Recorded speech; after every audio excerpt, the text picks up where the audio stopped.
Hello dear aspirants, मैं हूं आपका होस्ट और आपका दोस्त Dev Shah and today we are going to discuss the most important topics for your CA intermediate financial management paper. ये video जो है May 25 एस्पिरेंट्स के लिए रिलेवेंट है और मेरा सिंपल सा पर्पस इस वीडियो को बनाने के पीछे यही है कि रिविजन करते करते अगर आपको किसी टॉपिक के बारे में ऐसा लगे क्या ये इंपॉर्टेंट है या क्या ये कम इंपॉर्टेंट है, I mean whether it is more important और लेस इंपॉर्टेंट, बस ये लिस्ट आपको वहाँ पे काम आ जाएगी। क्योंकि ऑफकोर्स रिविजन करते वक्त एक टाइम का बड़ा कंस्ट्रेंट रहता है and you need to concise yourself down, है ना। चलो तो ज़्यादा समय वेस्ट नहीं करते हैं एंड क्विकली ये इंपॉर्टेंट टॉपिक्स की लिस्ट मैं आपको बता देता हूँ। बट एक और चीज़, ये लिस्ट मेरे पास आई कहाँ से, मैंने पिछले कई अटेम्प्ट के पास्ट पेपर्स को एनालाइज किया है क्रिटिकली और उसके बाद मैंने कुछ पैटर्न्स नोटिस किए जहां से इंस्टीट्यूट इस पेपर में क्वेश्चंस डाल रही है, कुछ रिपीटेड टॉपिक्स है, तो यार वही आपके लिए मोस्ट इंपॉर्टेंट टॉपिक्स बन जाते हैं एंड इन्हीं टॉपिक्स के लिए आपको रिवीजन में एक्स्ट्रा फोकस देना पड़ेगा। चलो starting with the chapter of leverage analysis, 2 simple words, full chapter to be revised.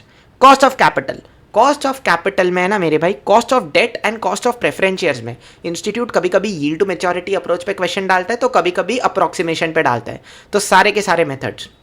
Cost of equity में वी ऑल नो आपके मॉड्यूल में 5 मेथड्स दी हुई है जिसमें से इंस्टीट्यूट जो है एग्जाम में 2 ही मेथड्स टारगेट करती है। एक है आपका कैपिटल एसेट प्राइसिंग मॉडल और एक है आपका गॉर्डेंस ग्रोथ मॉडल या फिर डिविडेंड ग्रोथ मॉडल। ये 2 मेथड्स आप करके जाओ, इन 2 मेथड्स को टॉप प्रायोरिटी देना। कॉस्ट ऑफ रिटेन्ड अर्निंग्स की अगर मैं बात करूं तो काफ़ी लोग क्या करते हैं पता है, के इज इक्वल्स टू के आर, बस इतना ही रिवाइज करके एग्जाम में चले जाते हैं और एग्जाम में एक पॉइंट आता है क्वेश्चन में फ्लोटेशन कॉस्ट का, तब याद आता है अरे यार ये तो मैं रिवाइज करना ही भूल गया, अब इसका क्या था। तो जस्ट अ रिमाइंडर, के और के आर में इंस्टीट्यूट काफ़ी बार फ्लोटेशन कॉस्ट का ही कंसेप्ट टेस्ट करता है, तो व्हेन यू आर रिवाइजिंग के आर ये रिवाइज करना मत भूलना। Next, investment decisions, one of the biggest chapters of your syllabus और जहाँ पे एक मास कंफ्यूजन छाया हुआ है, क्या हमें इसमें से क्या रिवाइज करना चाहिए क्या रिवाइज नहीं करना चाहिए। तो सबसे पहले ना मेरे भाई स्मॉल मेथड्स रिवाइज कर लो। देखो ये स्मॉल मेथड्स जो है केस स्टडी के एमसीक्यूज में इंस्टीट्यूट पूछता है। आई थिंक पिछले 2 अटेम्प्ट्स में से ही एक अटेम्प्ट में उन्होंने पे back period, discounted pay back period, profitability index, IRR का पता नहीं, बट ये 3 तो उन्होंने टेस्ट कर ही लिया था इन फॉर्म ऑफ एमसीक्यूज। तो यार ये तो आपको करना ही चाहिए एंड ट्रस्ट मी ये इतने छोटे और इजी कॉन्सेप्ट्स है ना, आप करोगे ना आधे घंटे में आपका ये चारों कॉन्सेप्ट करके हो जाएगा, even if you are studying it for the first time. तो ये स्मॉल मेथड्स तो छोड़ के जाने ही नहीं है। इसी के अलावा एक और मेथड है accounting rate of return, but उसमें फॉर्मूला का बड़ा एम्बिग्विटी है, इसके लिए मैंने यहाँ पे उसको डाला नहीं है। Next comes the cash flow analysis, NPV. अब कौन सा कैश फ्लो का क्या ट्रीटमेंट होगा ये आपको पता होना चाहिए, एटलीस्ट इतना। इनिशियल इन्वेस्टमेंट का क्या होगा, वर्किंग कैपिटल क्या होगा, हर एक साल का आप जो सी फैट निकालते हो, revenue minus cost of good sold minus taxes minus depreciation, add back depreciation, वो वाला, ठीक है। फिर सेविंग्स का क्या होगा, अपॉर्चुनिटी कॉस्ट का क्या होगा, बस ये इतने कैश फ्लोज की ट्रीटमेंट आप करके जाओगे, एनपीवी निकालना सीख जाओगे तो बड़े क्वेश्चंस का आपका काम हो जाएगा, ठीक है। इसी के अलावा बहुत सारे और कंसेप्ट्स हैं, आप बोलोगे सारा तो कवर हो गया फिर बचा क्या, और बहुत कंसेप्ट्स है। Set off carry forward of losses, NPV in case of projects having unequal life, NPV in case of multiple projects, rank analysis, इन सब पे इंस्टीट्यूट कभी भी क्वेश्चन पूछता नहीं है। मतलब पुराने सिलेबस में शायद जब ओल्ड स्कीम था तब शायद पूछता था, बट नए स्कीम के 3 अटेम्प्ट्स में इंस्टीट्यूट ने ये कंसेप्ट टारगेट किए नहीं है, ठीक है। तो इसके लिए यहाँ पर मैंने वो मेंशन नहीं किया है। इसी के अलावा मुझे ऐसा लग रहा है रिप्लेसमेंट डिसीजंस इंस्टीट्यूट के निशाने पे हो सकता है इस अटेम्प्ट पे, आई एम नॉट श्योर। मैं एक बार फिर से बोल रहा हूँ कि this list is not a guarantee, ये बस मेरा एक एस्टिमेशन है, ठीक है। तो रिवाइज कर रहे हो तब इतना तो करना ही, ये तो बेयर मिनिमम है, इसके अलावा समय बचे रिप्लेसमेंट डिसीजंस कर लेना। Next, ratio analysis. Once again इस पूरे चैप्टर में 40 से 45 रेशियोज है। इतने रेशियोज कहाँ से करें, तो मैंने गिन चुन के तुम्हारे लिए 15 से 20 रेशियोज क्या ये लिस्ट खड़ा कर दिया है।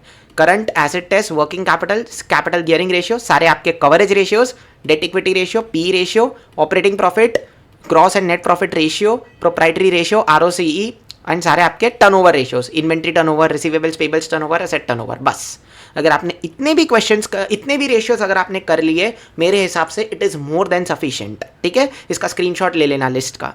नेक्स्ट, एक और चीज़ मैंने नोट की है कि इंस्टीट्यूट जब भी रेशियो एनालिसिस के क्वेश्चंस डालता है वो क्या करेगा, एक आधी अधूरी बैलेंस शीट देगा या फिर कुछ रेशियोज दे देगा इन्हीं में से और बोलेगा कि आपको एक बैलेंस शीट बनाना है। तो आपके ICI मॉड्यूल में इंस्टीट्यूट के PYQs में जितने भी ऐसे बैलेंस शीट वाले क्वेश्चन हैं उनकी आपको स्पेशल प्रैक्टिस करनी चाहिए। ठीक है, यस। फिर dividend decisions, 2 simple words just like leverage, छोटा चैप्टर है, पूरा का पूरा चैप्टर आपको करके जाना है। कैपिटल स्ट्रक्चर में एक कंसेप्ट है EBIT EPS MPS एनालिसिस, जहां पर मैं आपको कहूंगा मेरे भाई कि एक एक क्वेश्चन मॉड्यूल का एक एक क्वेश्चन अच्छी तरह से देख के जाना, क्योंकि EBIT EPS MPS एनालिसिस में अगर इंस्टीट्यूट डिस्क्रिप्टिव में कोई क्वेश्चन डालता है तो वो आप ऐसा सेम सिमिलर क्वेश्चन आपके मॉड्यूल में हर बार कवर्ड होता ही है। ठीक है, इसी के अलावा कैपिटल स्ट्रक्चर थियरीज में मोडिजिलियानी मिलर अप्रोच, विद टैक्स के सम्स को कैसे सॉल्व करना है, विदाउट टैक्स के सम्स को कैसे सॉल्व करना है, एंड साथ ही साथ आर्बिट्राज। लास्ट May 24 अटेम्प्ट में इंस्टीट्यूट ने 4 नंबर का सवाल आर्बिट्राज पर डाल दिया था, तो यार इतना तो आपको करके ही जाना है। Next, management of working capital, estimation of working capital जो है वहां पे बच्चे को मास कंफ्यूजन है, इतने सारे सम्स दिए हैं, ट्रस्ट मी इतना ही करो। ऑपरेटिंग साइकिल मेथड, क्योंकि इसी पे Jan 25 में इंस्टीट्यूट ने सवाल डाला था, एंड इसके पहले भी एक बार डाला था नए सिलेबस में, एंड साथ ही साथ एक क्वेश्चन करना वर्किंग कैपिटल स्टेटमेंट पे, सारे करने की जरूरत नहीं है। अगर आप ये है कि यार ये वो यूनिट है एक्चुअली जो वो बच्चे स्किप करके जाते हैं, ठीक है, एंड आई टोटली अंडरस्टैंड कि ये उनके लिए कठिन पड़ता है, एंड इस पॉइंट ऑफ टाइम पे सारा वापस से करना आपके फिजिबिलिटी एरिया के भी बाहर है। तो मेरी बात मानो, एक क्वेश्चन करके जाना आपके ICI मॉड्यूल का इलस्ट्रेशन नंबर 3। मैं आपको नाम भी बता देता हूँ क्वेश्चन का, नॉरिन लिमिटेड का ये क्वेश्चन है, नॉरिन लिमिटेड करके क्वेश्चन है, आपके ICI मॉड्यूल का इलस्ट्रेशन नंबर 3 है, ये करके जाना। ठीक है, नेक्स्ट है मैनेजमेंट ऑफ कैश बजट करके जाना। ट्रस्ट मी, आपने CA फाउंडेशन अकाउंट्स में एक चैप्टर किया था, अकाउंट्स फ्रॉम इनकम्प्लीट रिकॉर्ड्स या सिंगल एंट्री सिस्टम, जहां पर आप आपको डेटर्स का अकाउंट, आपको डेटर्स के बैलेंसेस दिए जाते थे और आप कैश रिसीट्स निकालते थे, कैश पेमेंट्स निकालते थे।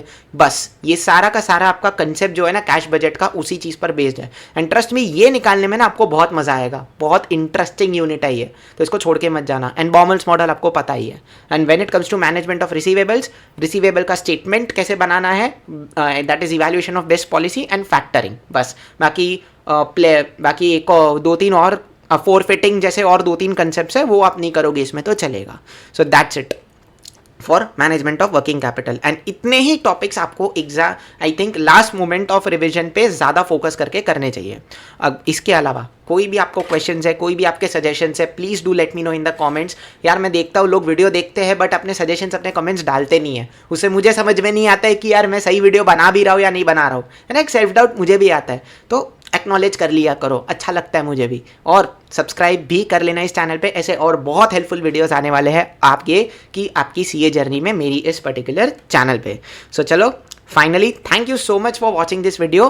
आई will see you guys in the next one. Till then, bye bye, take care, keep studying, and I wish you all the very very best for your upcoming examinations.